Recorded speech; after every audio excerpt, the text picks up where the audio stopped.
You're listening to the Greeks Gridiron. Now here's your host, Ethan Haristadoulou. Welcome back, everybody, to the Greeks Gridiron. I'm Ethan Haristadoulou, and a happy Sunday to you all. You know what's going on. Football is happening. I'm actually taping this right smack in the middle of Washington and Miami right now. I got the game going on over here right off to the side for me as I break this Monday Night Football matchup between the Dallas Cowboys and the Las Vegas Raiders. So as always, I invite you all to comment down below. Let me hear from you, your thoughts, your opinions on the matchup.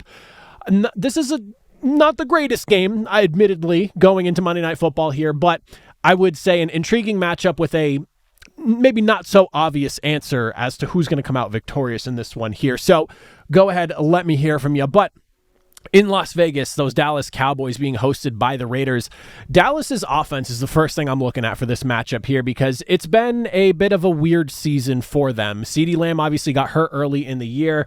George Pickens picking up that wide receiver one role in stride, getting a really good connection going with Dak Prescott. And then ultimately when CeeDee Lamb returns, you have that really strong game against Washington where you go, oh man, like this, and couple that with the fact that Javonte Williams obviously running extremely well. On top of that, you're thinking to yourself, okay, this Dallas offense, granted the defense not great, they're letting teams move. They can keep pace with just about anybody. They put up 44 points against that Washington football team in CeeDee Lamb's return. But since then, last couple of weeks, running into Denver's stout defense. And then, of course, you have yourself Arizona's defense, which isn't exactly the most impressive by any means, but giving them some fits and some problems and ultimately coming away with a loss in that matchup. We got to see some improvement from this offense. We need to see it get back on track because I'm having a hard time really understanding and believing how this Cowboys offense's production has dropped off since CeeDee Lamb's return. You had that one great game, and then it's just kind of fallen off a cliff since then. So that being said, you look at Las Vegas and the way this defense has performed this season, especially as a pass defense. They're not necessarily the most impressive by any means. They're right about smack in the middle of the NFL in terms of yards per game allowed through the air. And you've got a pass rush that's flirting somewhere between like bottom 10 to bottom 5, depending on the week and what you're getting. Obviously, you have a guy like Max Crosby on that side of the football that always is a threat to give yourself some problems. But for the most part, not the most threatening defense by any means when it comes to defending what in my opinion, the bread and butter of this Dallas Cowboys team, and that's throwing the football with Dak Prescott, with CeeDee Lamb, with George Pickens, with a great tight end in Jake Ferguson. I need to see Dallas just make things simple, and that is get the football in the hands of your star players, and that is CeeDee Lamb, Pickens, and of course Ferguson as well. It's really that simple. Open things up on the ground. It's not like the Raiders have the most talented run defense in the NFL either. Once again, they're roughly like smack in the middle in terms of yards per game allowed. There's nothing overly great with this Raiders defense. They're not the worst by any means, but they're definitely not the best. So get things going on the ground, open up that passing attack, lean on Javonte Williams, who has had himself a really good season at this point in the year, and just make things simple for yourself.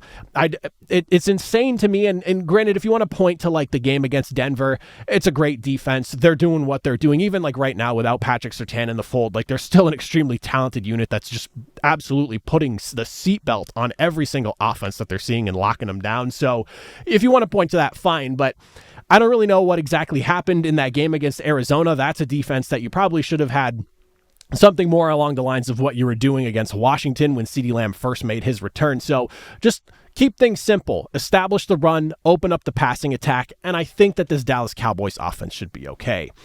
On the other side, the Raiders, I'm definitely looking at their ability to run the football in this game here because obviously it's been no secret. The Dallas Cowboys defense has been a nightmare to watch. And you have a Raiders team that's coming into this matchup here, averaging about 15 or so points per game offensively. And you're hoping that some of that will translate into maybe a better game for the Dallas Cowboys defensively because the offense just has not really done a lot. And like they even went ahead and traded away Jacoby Myers, who was a pretty good wide receiver for this team altogether. That being said, the running game in Las Vegas has been fairly abysmal, and Ashton Genty having just one singular game where he's rushed for over 100 yards, and the team as a whole crossing the 100-yard mark just 2 different times, and it was way earlier in the season, so it's been a while since it's even happened.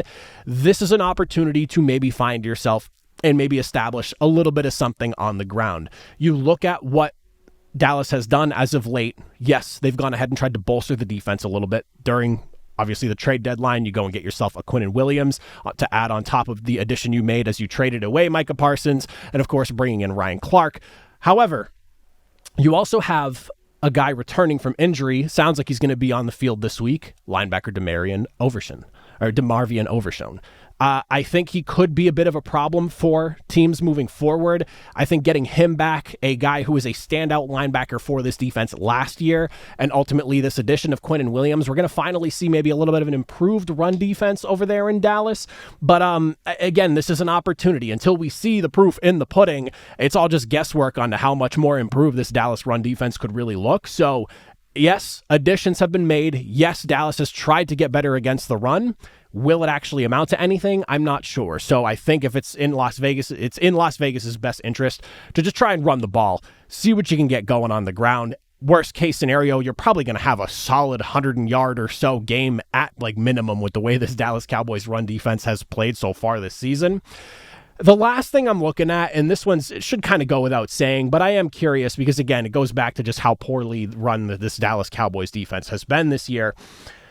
Brock Bowers is probably the big threat that this defense needs to worry about here for the Dallas Cowboys. I am very curious to see how they opt to defend him because, yes, he's a tight end, but the guy moves with the quickness of a wide receiver in a massive 6'5", 250 some odd pound frame. Like, the guy is massive at for what he does. He basically is the number one wide receiver on this team at this point. So I'm curious to see, do they single up on him? Do they double up on him? Like, do you treat him like a number one wide receiver? Because like I mentioned, the trade away with Jakobi Meyers, yeah, you have some other young guys that are, showing flashes and looking somewhat good in the wide receiver room over there, but it's the Brock Bowers show in that passing game. And I think trying to lock him up and put Geno Smith in a situation where he can't go to his big security blanket, who doesn't even work just the middle of the field. You could literally put him anywhere you wanted to with the way Brock Bowers plays. So I'll be very interested in seeing how they go about attacking him, because he's one of the very few tight ends that you go, are we going to bracket coverage this guy? Like, are we putting two guys on him in man coverage? Like, what are we doing here to try and slow down Brock Bowers? Because he is the elite threat in that passing game for the Las Vegas Raiders. That being said, this is a tough one because it's in Las Vegas. Dallas is obviously 3-5-1. The Raiders are not doing much better themselves. They are sitting on only 2 wins this season themselves. It's complicated. It really is. I feel like the obvious answer is Dallas here, though, and I think that is the way that I'm going to lean. Them making moves at the trade deadline, trying to continue to improve their defense, plus the return of linebacker his name is giving me a hard time today, DeMarvion Overshown, adding a little bit more to this defense. I'm hoping that maybe we see some improvement this week. Also, coming off the bye week as well, you're feeling good, you're well rested. Quinnen Williams didn't have to just go right into the fire off the trade deadline. Like, he got the opportunity to take some time to really figure out what they're doing over there along the defensive line in Dallas. So there are some things that I feel like are really leaning me in that direction. And the way Las Vegas handled things at the trade deadline, getting rid of Jakobi Meyers, I don't really think that makes the team better by any means. The running game has been abysmal. Geno Smith has just been so up and down, and the downs have been really, really down.